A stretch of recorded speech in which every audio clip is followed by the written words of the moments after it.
불자님들, 오늘 이 자리에 앉아 계신 여러분께 한 가지 여쭤보고 싶습니다. 지금 이 순간 여러분의 마음속 어딘가에 꼭 붙들고 있는 무언가가 있지 않으십니까? 어떤 분은 오래전 헤어진 사람을 아직도 마음 깊은 곳에 붙잡고 계실 것입니다.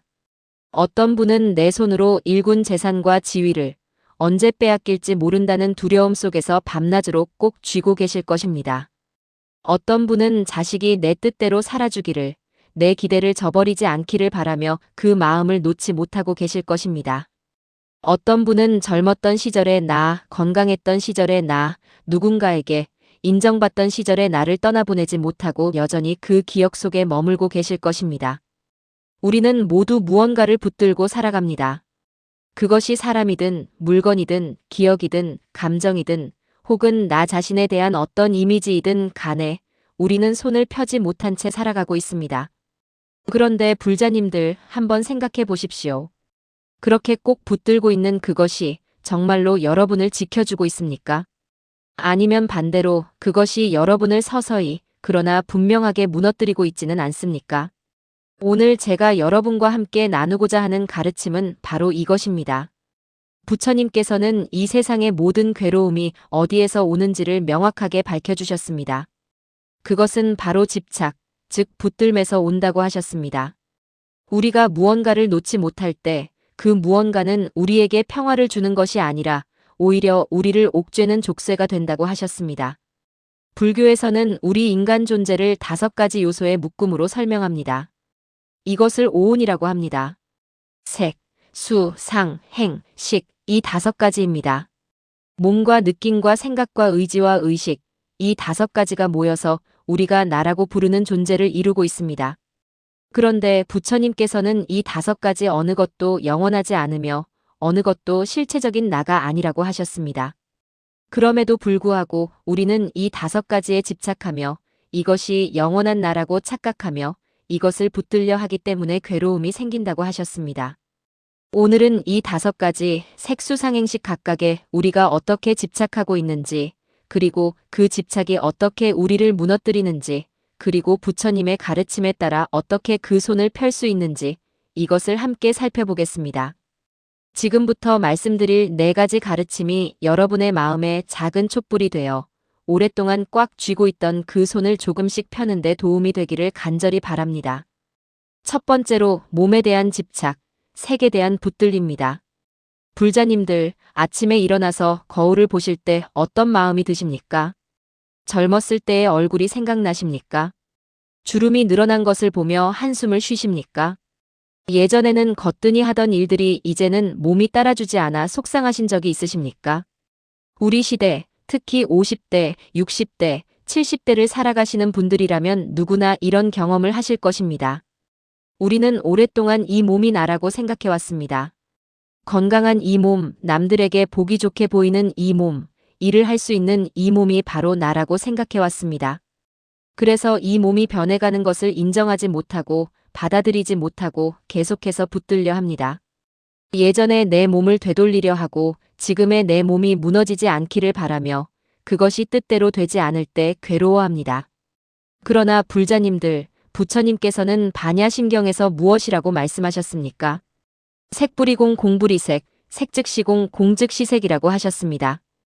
이것을 우리말로 풀어보면 물질적인 몸은 비어있음과 다르지 않으며 비어있음은 몸과 다르지 않다는 말씀입니다.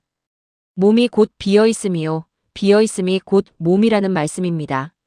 이 말씀은 우리 몸이 없다는 말씀이 아닙니다. 우리 몸이 고정된 실체가 없다는 말씀입니다. 지금 이 순간에도 우리 몸의 세포들은 끊임없이 죽고 새로 태어나고 있습니다. 과학자들에 의하면 우리 몸의 세포는 몇 년 주기로 거의 대부분이 교체된다고 합니다. 10년 전의 내 몸과 지금의 내 몸은 세포 하나하나가 다릅니다. 그런데 우리는 이 몸이 변하지 않는 나라고 착각합니다. 부처님 당시에 어떤 바라문이 부처님께 찾아와 물었습니다. 부처님, 늙는 것이 두렵습니다. 이 몸이 쇠약해지는 것이 괴롭습니다. 어떻게 하면 이 괴로움에서 벗어날 수 있습니까? 부처님께서는 조용히 그 바라문을 바라보시며 이렇게 말씀하셨습니다. 그대는 지금 무엇을 두려워하고 있습니까? 그대가 두려워하는 것은 몸이 늙는 것입니까? 아니면 몸이 늙어서는 안 된다는 그대의 생각입니까?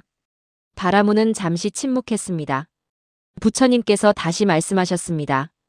몸은 본래 이슬과 같습니다. 아침에 맺혀 잠깐 빛나다가 해가 뜨면 사라집니다.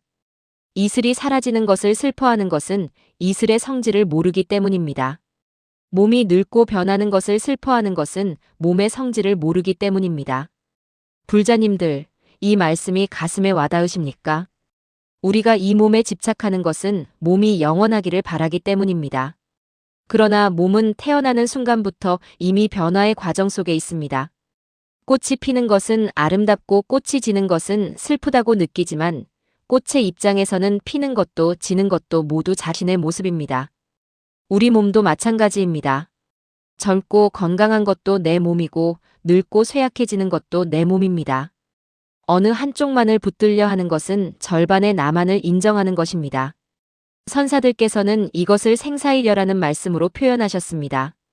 삶과 죽음이 하나라는 말씀입니다. 몸이 건강한 것과 쇠약한 것이 하나라는 말씀입니다. 변화를 있는 그대로 받아들이는 것, 이것이 바로 색에 대한 집착을 내려놓는 수행입니다. 그렇다면 구체적으로 어떻게 수행하면 될까요?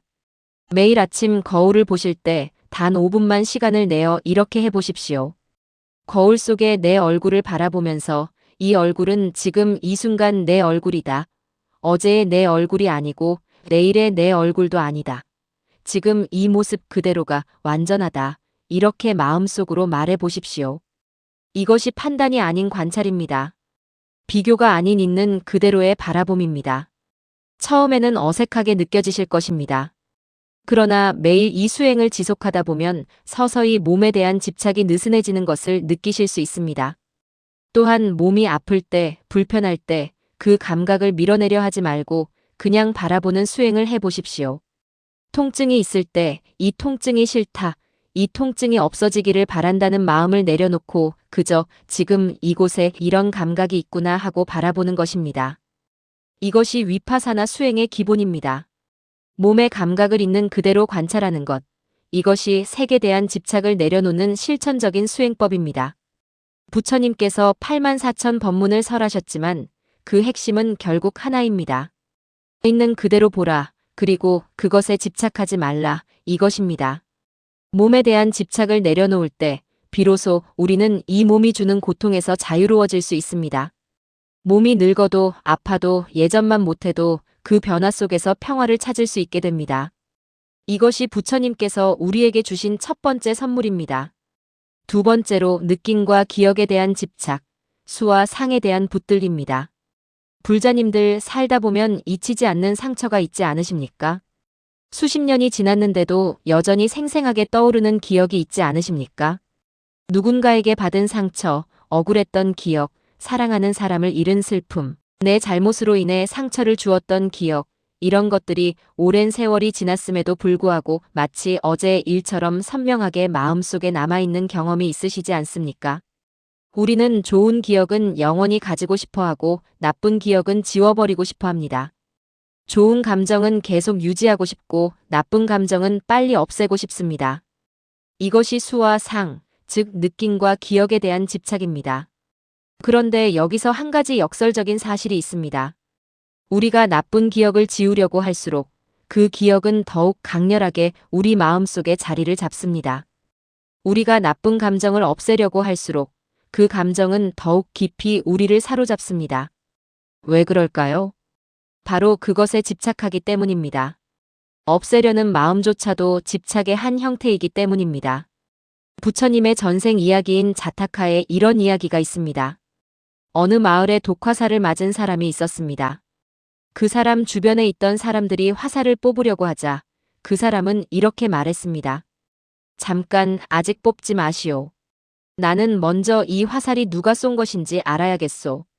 어느 방향에서 날아온 것인지, 어떤 재료로 만들어진 것인지, 쏜 사람의 이름은 무엇인지 이것을 다 알기 전에는 뽑을 수 없소. 부처님께서는 이 비유를 통해 무엇을 말씀하셨을까요? 우리는 지금 당장 고통에서 벗어날 수 있는데 쓸데없는 것들을 붙들고 있기 때문에 그 고통을 계속 겪고 있다는 것입니다. 화살이 박혀 있는데 화살을 뽑을 생각은 하지 않고 화살의 유래를 따지는 것처럼 우리는 지금 이 순간 고통에서 벗어날 수 있는데 과거의 기억과 감정을 붙들고 놓지 않으면서 그 고통을 자초하고 있다는 말씀입니다. 불자님들, 특히 우리 어르신 세대에서 많이 보이는 것이 있습니다. 수십 년 전에 누군가에게 받은 상처를 아직도 가슴에 품고 사시는 분들이 계십니다.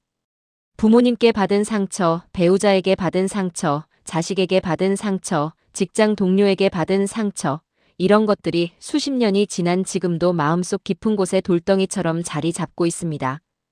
그 사람들은 이미 오래전에 그 일을 잊어버렸거나 혹은 세상을 떠났거나 혹은 반성하고 변했는데 오직 나만이 그것을 기억하며 고통받고 있습니다. 이것이 바로 느낌과 기억에 대한 집착이 우리를 무너뜨리는 방식입니다. 선가에 이런 유명한 이야기가 있습니다.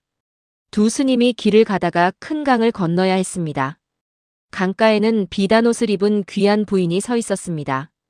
그 부인은 강을 건너고 싶은데 혼자서는 건널 수 없어서 망설이고 있었습니다. 나이 많은 스님이 부인을 번쩍 안아 강을 건네주었습니다. 강을 건넌 후 두 스님은 다시 길을 걸었습니다. 젊은 스님은 속으로 큰 불만이 생겼습니다. 수행자가 어떻게 여인을 안을 수 있단 말인가? 계율에 어긋나지 않는가? 몇 시간이 지나도록 이 생각이 머릿속을 떠나지 않았습니다. 결국 젊은 스님이 참지 못하고 나이 많은 스님에게 말했습니다. 스님, 아까 그 여인을 안고 건네준 것이 옳은 일이었습니까? 나이 많은 스님이 빙긋이 웃으며 대답했습니다. 나는 강을 건너자마자 그 부인을 내려놓았는데 너는 아직도 그 부인을 안고 있구나. 이 이야기에서 우리는 무엇을 배울 수 있습니까? 우리가 과거의 상처를 놓지 못하는 것은 그 상처를 입힌 사람이 여전히 우리를 괴롭히는 것이 아닙니다. 우리 자신이 그 상처의 기억을 계속 안고 다니고 있는 것입니다. 이것이 즉 기억에 대한 집착의 본질입니다. 그렇다면 어떻게 이 집착을 내려놓을 수 있을까요? 부처님께서는 자비관이라는 수행법을 가르쳐 주셨습니다. 먼저 눈을 감고 호흡을 고르십시오. 그리고 마음속으로 가장 사랑하는 사람을 떠올리십시오. 그 사람이 행복하기를, 그 사람이 건강하기를, 그 사람이 평화롭기를 마음속으로 빌어주십시오. 그 따뜻한 마음이 느껴지면 이번에는 상처를 준 사람을 떠올리십시오. 그리고 그 사람에게도 똑같이 당신이 행복하기를, 당신이 건강하기를, 당신이 평화롭기를 마음속으로 빌어주십시오. 처음에는 이것이 매우 어려울 것입니다. 억울하고 화나는 마음이 올라올 것입니다. 그것은 당연한 일입니다. 그러나 이 수행을 계속하다 보면 서서히 그 사람을 향한 원망이 녹아내리는 것을 경험하게 됩니다. 왜냐하면 자비관의 핵심은 상대방을 위한 것이 아니라 나 자신을 위한 것이기 때문입니다. 상대방에게 자비를 보낼 때 실제로 치유되는 것은 바로 나 자신이기 때문입니다. 지금 이 순간에도 어떤 기억, 어떤 감정을 붙들고 계신 분이 있다면 부처님의 가르침을 기억하십시오. 그것을 붙들고 있는 것은 그것으로부터 나를 지키는 것이 아닙니다. 오히려 그것이 나를 계속 상처 입히도록 내버려 두는 것입니다. 화살은 이미 박혔습니다. 이제 화살을 뽑을 시간입니다. 과거의 기억과 감정에 대한 집착을 내려놓을 때 비로소 우리는 현재의 이 순간 속에서 진정한 평화를 누릴 수 있습니다. 세 번째로 습관과 의지적 패턴에 대한 집착, 행에 대한 붙들기입니다.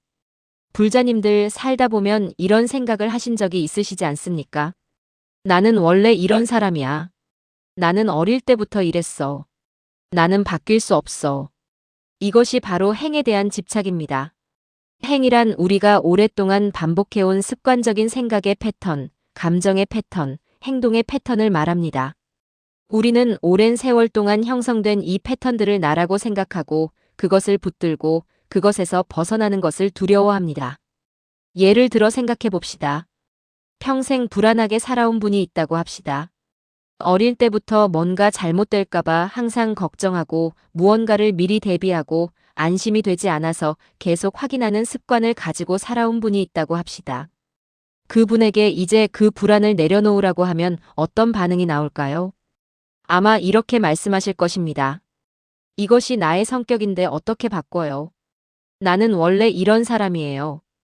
그런데 불자님들, 부처님께서는 이것이 바로 착각이라고 하셨습니다. 불안해하는 것은 나의 본성이 아닙니다. 불안해하는 습관이 오래되어서 그것이 나인 줄 착각하는 것입니다. 습관과 나 자신을 동일시하는 것, 이것이 행에 대한 집착입니다. 또 다른 예를 들어보겠습니다. 평생 남들에게 인정받으려고 살아온 분이 있다고 합시다. 무슨 일을 해도 남들이 어떻게 생각할지가 가장 중요했고, 남들의 칭찬이 있어야 기분이 좋아지고, 남들의 비난이 있으면 며칠이고 괴로워하는 삶을 살아온 분이 있다고 합시다. 이분도 마찬가지입니다. 인정받으려는 것이 나의 성격이 아닙니다. 인정받으려는 습관적인 패턴이 오래되어서 그것이 나인 줄 착각하는 것입니다. 선가에 이런 말씀이 있습니다. 본래 면목이라는 말입니다. 본래의 면목, 즉 습관과 집착으로 덮이기 이전의 본래 모습이라는 뜻입니다. 우리의 본래 모습은 불안하지 않습니다. 우리의 본래 모습은 남의 인정이 없어도 충분합니다. 우리의 본래 모습은 이미 온전하고 완전합니다. 단지 오랜 습관과 집착이 그 본래 모습을 가리고 있을 뿐입니다. 조주선사께서 한 스님에게 이런 말씀을 하셨습니다. 개에게도 불성이 있습니까? 없습니까? 이 유명한 선문답에서 조주선사는 없다고 대답하셨습니다. 이 없다는 말씀은 단순히 없다는 뜻이 아닙니다. 있다 없다 하는 분별 자체를 초월하라는 말씀입니다. 내가 이런 사람이다, 저런 사람이다 하는 고정된 생각 자체를 내려놓으라는 말씀입니다. 부처님께서는 또한 이렇게 말씀하셨습니다. 마음이 모든 것을 만든다. 마음이 선행하고 마음이 주인이며 모든 것은 마음에서 만들어진다. 더러운 마음으로 말하거나 행동하면 고통이 따라온다. 마치 수레바퀴가 소의 발자국을 따르듯이 맑은 마음으로 말하거나 행동하면 행복이 따라온다. 마치 그림자가 결코 몸을 떠나지 않듯이. 이것이 담마파다, 즉 법구경의 첫 번째 개송입니다. 이 말씀의 핵심은 무엇입니까? 우리의 습관적 생각 패턴이 우리의 현실을 만들어낸다는 것입니다. 불안한 생각을 습관적으로 반복하면 불안한 현실이 만들어지고 감사하는 생각을 습관적으로 반복하면 감사한 현실이 만들어집니다. 이것은 단순한 긍정적 사고의 문제가 아닙니다. 이것은 우리 마음의 근본 작동 방식에 대한 부처님의 가르침입니다. 그렇다면 행에 대한 집착을 어떻게 내려놓을 수 있을까요? 부처님께서 가르쳐 주신 수행법 중에 마음 챙김이라는 것이 있습니다. 팔리어로는 사티라고 합니다. 이것은 지금 이 순간 자신의 마음에서 일어나는 것을 알아차리는 수행입니다.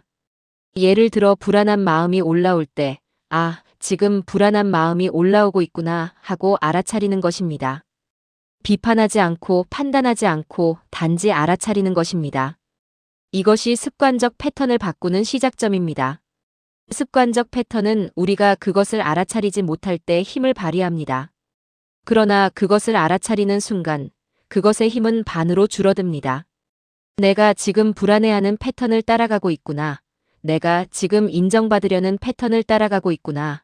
내가 지금 화내는 패턴을 따라가고 있구나. 이렇게 알아차리는 것이 수행의 시작입니다. 또한 108배 수행도 이 행에 대한 집착을 내려놓는데 매우 효과적입니다. 108배는 단순히 몸을 굽히는 것이 아닙니다. 한 번 절할 때마다 나의 한 가지 집착을 내려놓는 수행입니다. 한 번 절할 때마다 나의 한 가지 습관적 패턴을 알아차리고 그것을 내려놓는 수행입니다. 처음에는 무릎이 아프고 허리가 아플 것입니다. 그러나 그 불편함조차도 내려놓는 연습을 하다 보면 108배가 끝났을 때 마음속에 이상한 가벼움이 찾아오는 것을 느끼실 수 있을 것입니다. 그것이 바로 집착이 조금씩 녹아내리는 느낌입니다. 불자님들, 지금 자신을 붙들고 있는 습관적 패턴이 무엇인지 한번 생각해 보십시오. 평생 불안하게 살아오셨습니까? 평생 남의 눈치를 보며 살아오셨습니까? 평생 화를 참지 못하셨습니까? 평생 무언가를 더 가져야 한다는 생각으로 사셨습니까? 그것이 나의 본성이 아닙니다. 그것은 오랜 습관이고 오랜 집착이며 그 습관과 집착을 나라고 착각한 것일 뿐입니다. 본래의 나는 그보다 훨씬 자유롭고 훨씬 가볍고 훨씬 평화롭습니다. 그 본래의 나로 돌아가는 것이 수행입니다. 지금 이 순간부터 조금씩, 아주 조금씩 그 손을 펴기 시작하십시오. 네 번째로 자아의식에 대한 집착. 식에 대한 붙들림입니다. 불자님들, 이것이 아마도 우리 존재의 가장 깊은 곳에서 작동하는 집착일 것입니다. 식이란 의식, 즉 나라는 의식입니다. 내가 있다는 의식, 나는 이런 사람이다라는 의식, 내 것이라는 의식, 이것이 바로 식입니다. 우리가 집착하는 모든 것의 근저에는 바로 이 나라는 의식, 자아의식이 있습니다. 내 몸이기 때문에 내 몸이 변하는 것이 두렵고, 내 기억이기 때문에 그 기억을 붙들고, 내 습관이기 때문에 그 습관이 나라고 생각합니다. 모든 집착의 뿌리는 바로 이 나, 즉 자아에 대한 집착입니다. 부처님께서는 이것을 아상이라고 하셨습니다. 나라는 모양, 나라는 상, 이것에 대한 집착이 모든 괴로움의 근본 원인이라고 하셨습니다. 금강경에서 부처님께서는 이렇게 말씀하셨습니다. 만약 보살이 아상, 인상, 중생상, 수자상이 있다면 이는 보살이 아니니라. 아상은 나라는 상, 인상은 다른 사람이라는 상, 중생상은 중생이라는 상, 수자상은 수명을 가진 존재라는 상입니다. 이 네 가지 상에 집착하는 한 진정한 깨달음에 이를 수 없다고 하신 것입니다. 그렇다면 나라는 의식에 대한 집착은 구체적으로 어떻게 우리를 무너뜨릴까요? 첫째로, 나라는 의식에 집착하면 남과 자신을 끊임없이 비교하게 됩니다.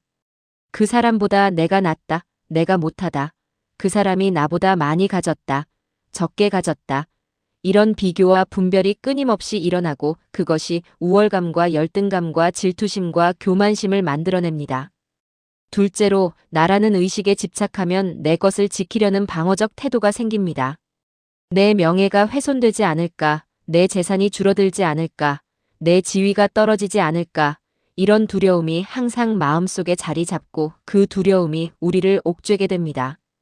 셋째로, 나라는 의식에 집착하면 변화를 받아들이지 못하게 됩니다. 나는 이런 사람이다, 나는 저런 사람이다 하고 자신을 고정해 놓으면 그 고정된 이미지와 다른 현실이 다가올 때 엄청난 저항감이 생깁니다. 퇴직 후에 심한 우울증에 빠지는 분들이 많습니다. 그 이유가 무엇일까요?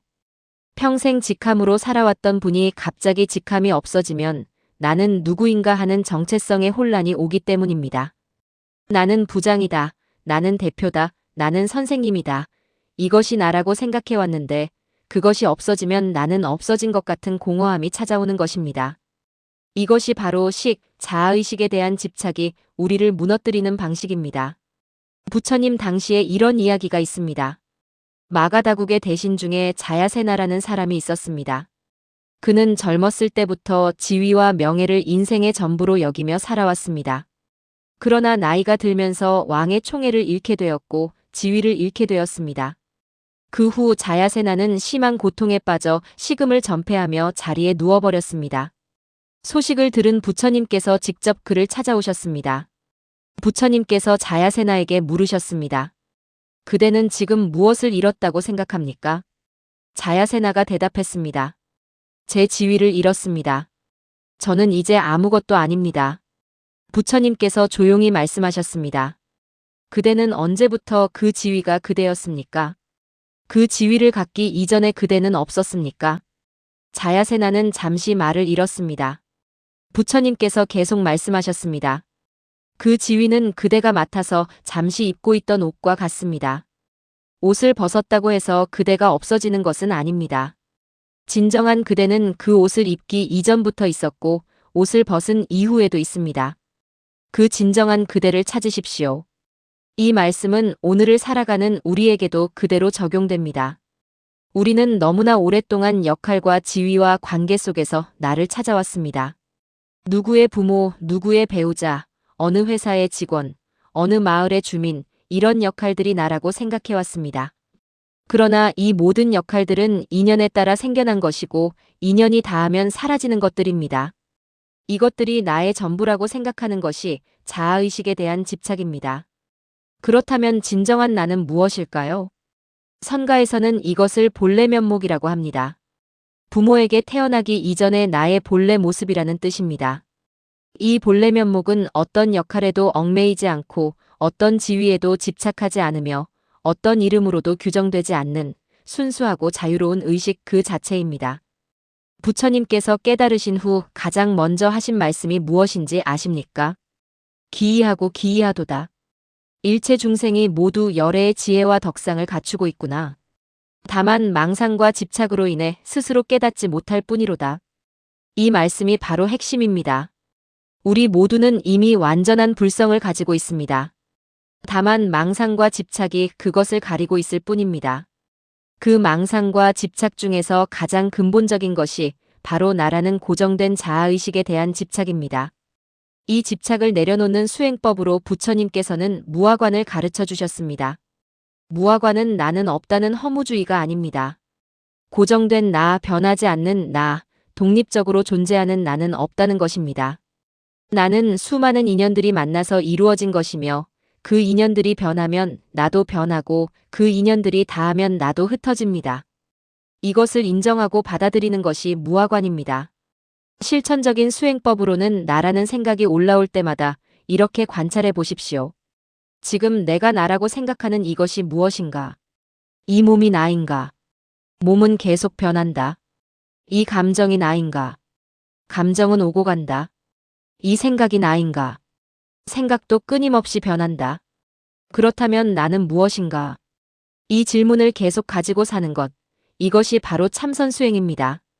이 나는 누구인가 하는 화두를 붙들고 사는 것이 간화선의 핵심입니다. 부처님께서는 이 질문의 답을 우리에게 주지 않으셨습니다. 왜냐하면 이 답은 우리 스스로 경험을 통해 찾아야 하는 것이기 때문입니다. 그러나 한 가지는 분명히 말씀하셨습니다. 그 고정된 나, 그 붙잡고 있는 나를 내려놓을 때 비로소 진정한 자유가 온다고 하셨습니다. 집착하는 나를 내려놓을 때 역설적으로 진정한 나를 만나게 된다고 하셨습니다. 불자님들, 지금 이 순간 어떤 나를 붙들고 계십니까? 과거의 나를 붙들고 계십니까? 젊었던 나, 성공했던 나, 누군가에게 사랑받던 나를 놓지 못하고 계십니까?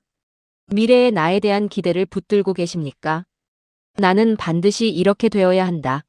나는 저렇게 인정받아야 한다는 기대를 놓지 못하고 계십니까? 그 손을 펴십시오. 그것은 나를 지키는 것이 아닙니다. 그것은 나를 가두는 것입니다. 진정한 나는 아무것도 붙들지 않아도 충분합니다. 진정한 나는 아무것도 증명하지 않아도 완전합니다. 진정한 나는 지금 이 순간 이미 온전합니다. 이제 마무리를 하겠습니다.